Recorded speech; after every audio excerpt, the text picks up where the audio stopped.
Rish, thank you for the opportunity to do that, and Ranking Member Shaheen, I appreciate that. I wanted to mention specifically two of the candidates, and I might make a remark too about another as well, but both Andy Puzder and Jacob Hellberg are longtime friends of mine, and people I think they're just eminently qualified for the positions that they are being nominated for by President Trump.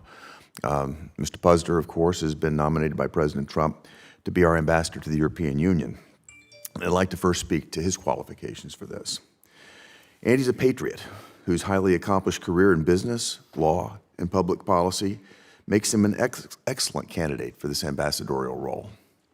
Andy's widely recognized for his leadership as the former CEO of CKE Restaurants, that's the parent company of Carl's Jr. and Hardee's. During his tenure, he led the company through a significant turnaround, growing CKE's role as a major player in the global fast food industry.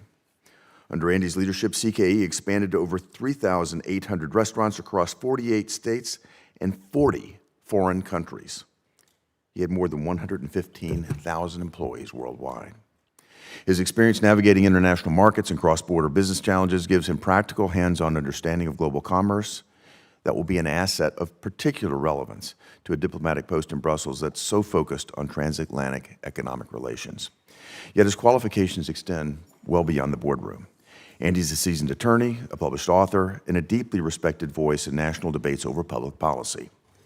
He's also been a vocal advocate for pro-growth economic policies, for regulatory reform, and for other efforts to strengthen American competitiveness in global markets, issues that are central to the ongoing relationship between the United States and the European Union.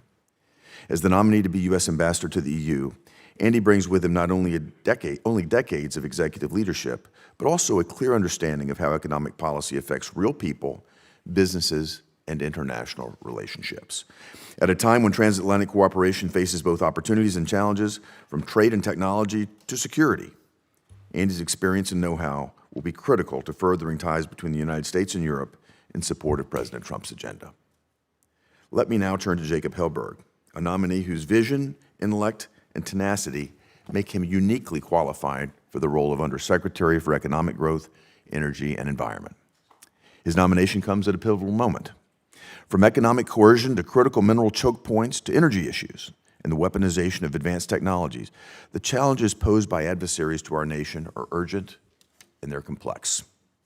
To meet these challenges, we need fierce advocates for American competitiveness, advocates like Jacob in the State Department.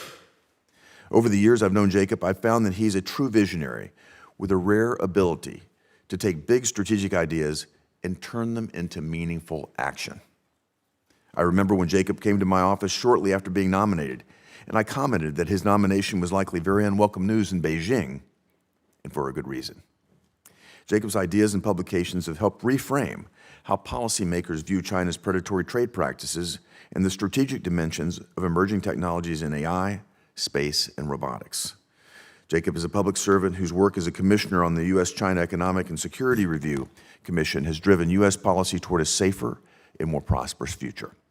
And Jacob is an internationally recognized leader whose Hill and Valley Forum has become a preeminent venue for bringing Washington policymakers and Silicon Valley innovators together to address important economic and national security issues, the same issues that Jacob will tackle if he's confirmed as Undersecretary. At a time when authoritarian regimes like China exploit economic tools and emerging technologies in order to undermine our national interests, Jacob's nomination reflects the urgent need for strategic, tech-savvy leadership of U.S. foreign policy. Jacob will bring to the role of Undersecretary not only a profound understanding of the global economy, but also a powerful grasp of the digital battlegrounds where this century's great power competition is playing out right before our eyes. I've no doubt that Jacob will serve with integrity, focus, and a determination to strengthen America's hand on the world stage. Mr. Chairman, I want to thank you for this opportunity to introduce my friends Andy and Jacob this morning, and I'd also like to extend my regards to Ben Black. Ben's been nominated to lead the U.S. International Development Finance Corporation. His expertise in investment and development will be instrumental in advancing our nation's global economic interest. We need these highly qualified leaders in the front lines of American diplomacy, and I want to urge my colleagues to support their nominations. And if it would be okay with you, Mr. Chairman, I'd like to enter my written remarks for the record. Yep,